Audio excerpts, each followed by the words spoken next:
You ever get to the job site and you're just kind of sitting there thinking about everything you got to do that day, and you're getting like all deep into your thoughts and stuff, and you can kind of feel your vibe slowly changing, and you just realize, you know, I don't really feel like doing concrete today.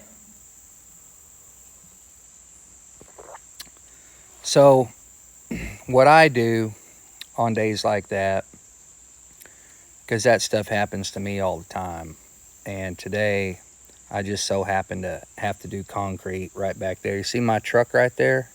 Boom, it's got a bunch of bags of concrete in the back, and I got to get that thing formed up over there by the well for a little well house, little pump house, you know.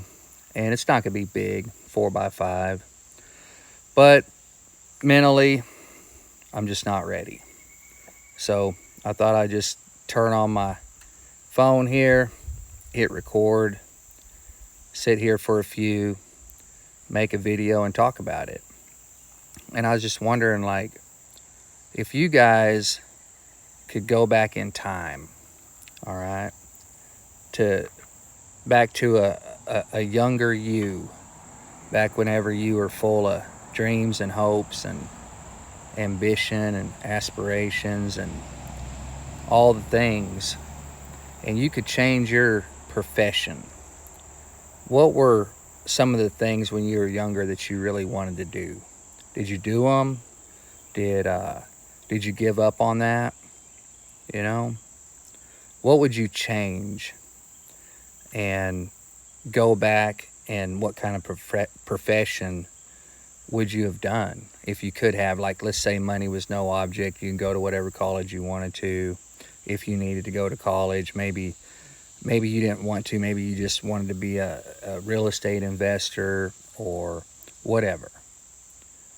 What would you do different? And I think most people would say that they wouldn't change anything, because what they've done is shaped and molded them into who they are today. You know, I think that's probably the answer for most people. But just for fun, did you ever want to be a scientist or a doctor or a race car driver? Or maybe you wanted to be an astronaut or a teacher, you know?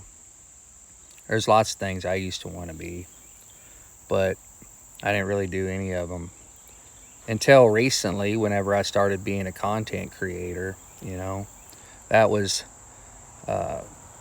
pretty much the main thing growing up for me that I wanted to be, except we didn't really call it content creator back then. I think I just wanted to be an entertainer, you know, talk about stuff. And I didn't start doing that until well into my 40s, you know.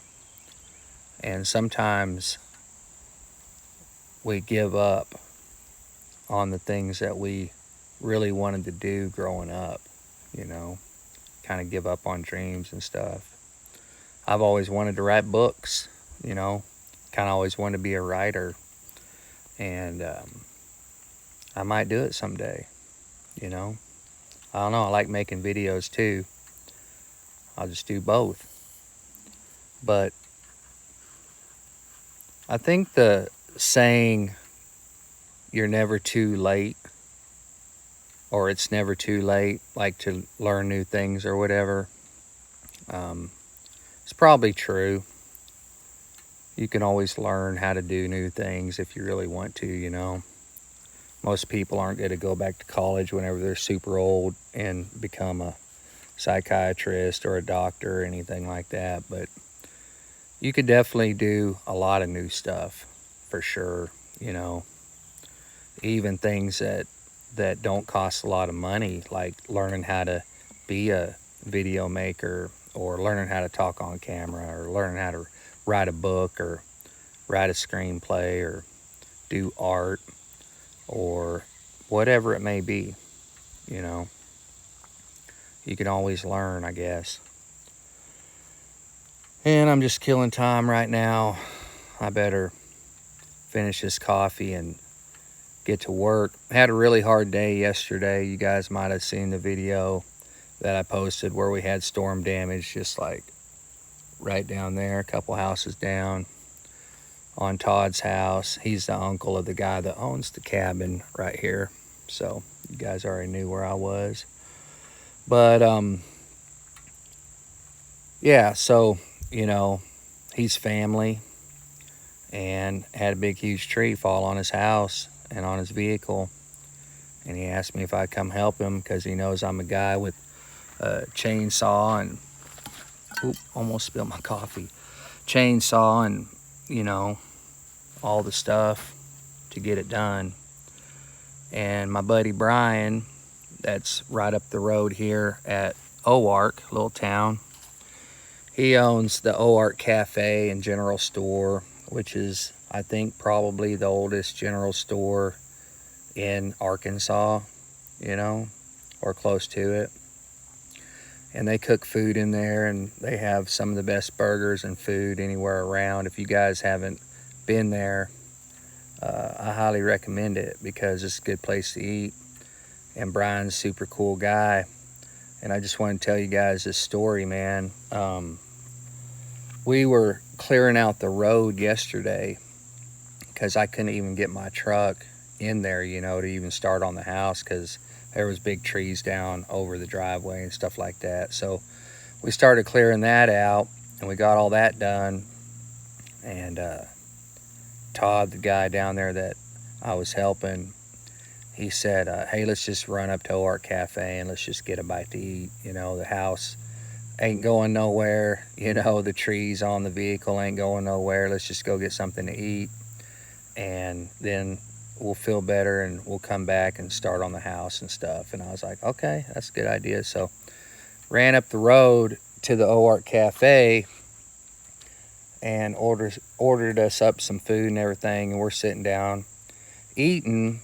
And the owner, Brian, he come over to talk to us, and Todd showing him the pictures and everything, and we're talking about having to go back and start on the house and do all that kind of stuff. And Brian, who I mentioned was the owner, he's like, you guys want me to come help? And I kind of looked at Todd. I was like, is he being for real right now? And he's like, no, seriously, I got my saw right here across the street. You know, he had a steel, same saw I got, 170. And we were like, yeah, I mean, are you being serious? Like, he's right in the middle of lunch, you know, at his own restaurant, okay? That's the part I want to get straight, is this man is in the middle of lunch rush at his restaurant. And he goes, y'all want some help? And I thought that was pretty dang cool, you know. It's freaking awesome, really, because we really did need help. And I hadn't been up on the roof yet. I didn't know how much help I really needed, you know. Todd can't climb up on the roof, but I can, so I was just going to be the one-man show up there. But Brian came and helped us get everything off the house, off the vehicle. And it was freaking awesome, man. And today I'm just absolutely, completely worn out.